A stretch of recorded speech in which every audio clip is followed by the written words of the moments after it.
السلام علیکم ورحمۃ اللہ.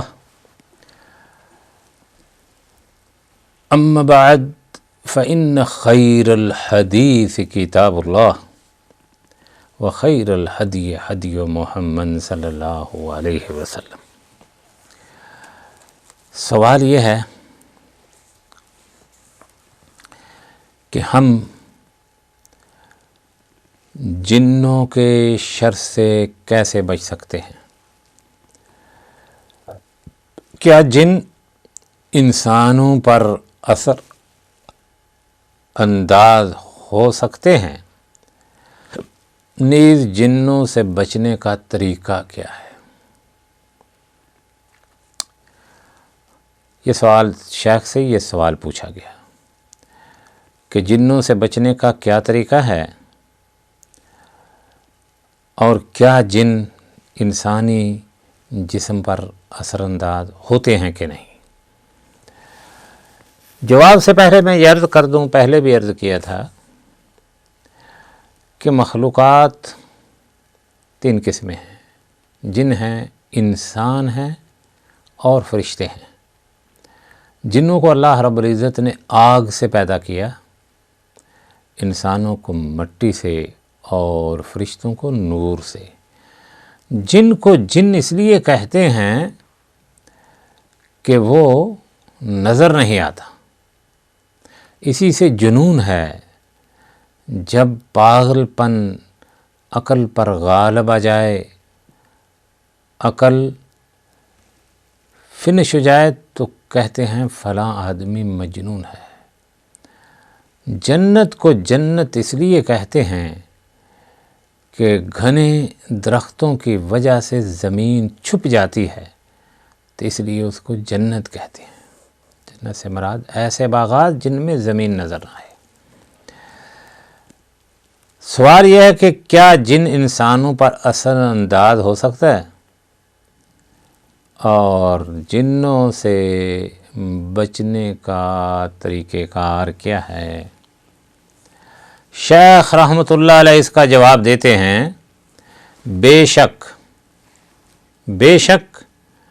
جن انسانوں پر اثر انداز ہو کر اسے ایذا پہنچا سکتے ہیں.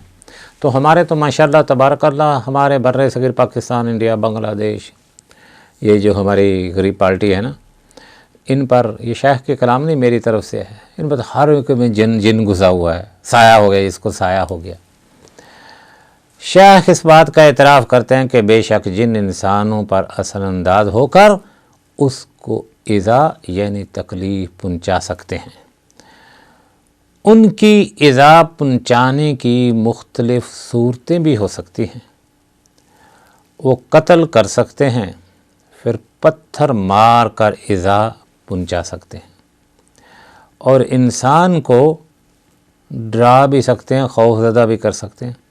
اس طرح اور بھی کئی طریقوں سے ایذا پہنچا سکتے ہیں، جیسا کہ سنت نبوی اور امر واقع سے یہ بات ثابت ہے. حدیث شریف میں ہے کہ رسول اللہ صلی اللہ علیہ وسلم ایک غزوے سے، وہ غزوہ خندق تھا، ایک صحابی کو اپنے پاس بلایا جس کی شادی قریب میں ہوئی تھی، نوجوان تھا. تو اس کو اپنے گھر جانے کی اجازت دے دی کیونکہ اس کی دلہن اس کا انتظار کر رہی تھی اور وہ ریحان شباب میں تھے. جب وہ اپنے گھر پہنچے تو دیکھا کہ ان کی بیوی دروازے پر کھڑی ہے. انہوں نے اسے اس بات کو پسند نہ کیا، بیوی کو دروازے پر کھڑی ہونا اس کو پسند نہ آئی. وہ ان سے کہنے لگی کہ اندر آ جائیں. یہ گھر کے اندر داخل ہوئے، اپنے خاوند کو کہا کہ اندر آ جاؤ. تو اندر جب وہ گھر میں داخل ہوئے تو انہوں نے دیکھا کہ بستر پر ایک سانپ بل کھا رہا ہے، ایسے ایسے گھوم رہا ہے. ان کے پاس نیزہ تھا، انہوں نے نیزہ مارا، جس سے وہ مر گیا، ہلاک ہو گیا۔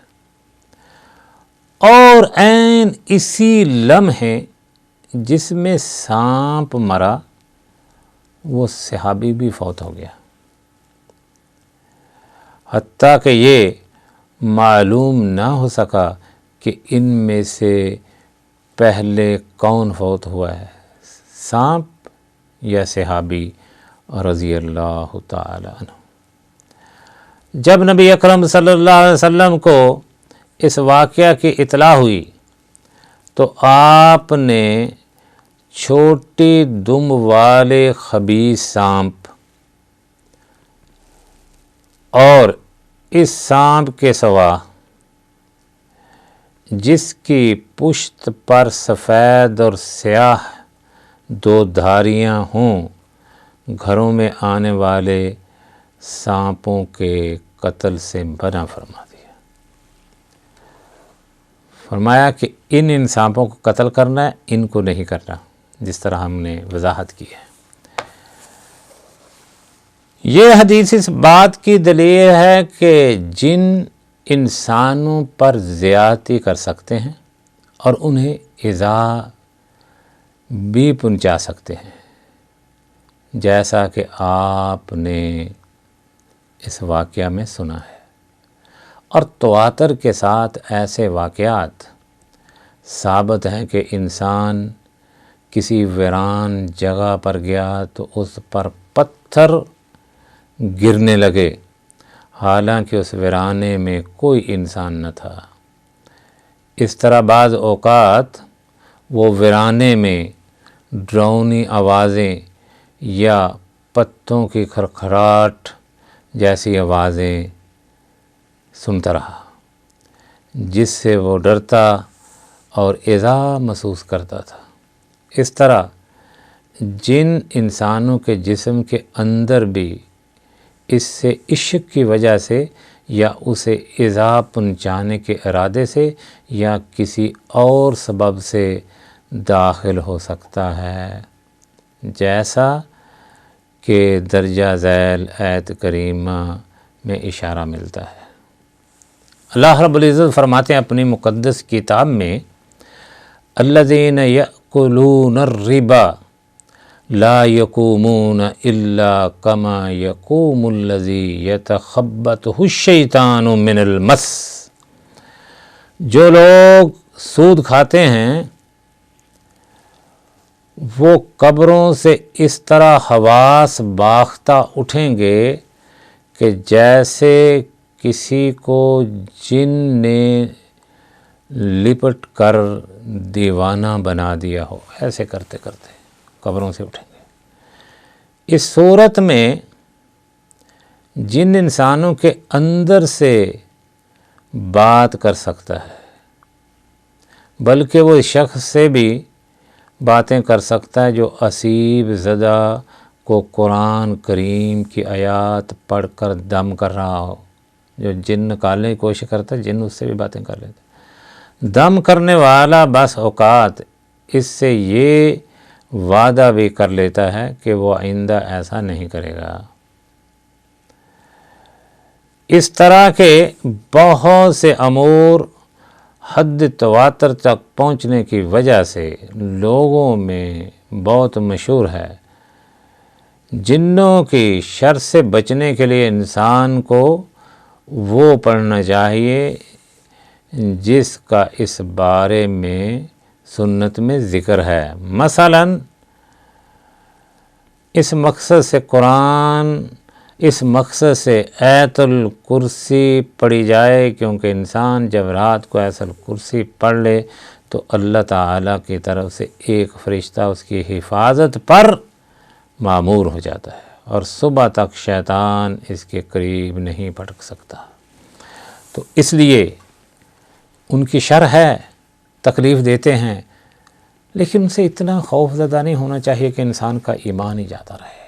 انسان میں قوت ایمان، اپنے رب پر بھروسہ، توکل اور ان چیزوں سے نہیں ڈرنا۔ قرآن ہے، پڑھو، اس کی تلاوت کرو، یہ سب دوڑ جائیں گے۔ لیکن نبی صلی اللہ علیہ وسلم نے فرمایا جب اذان سن کے دوڑ جاتے ہیں تو قرآن سن کے کیوں نہ دوڑیں گے؟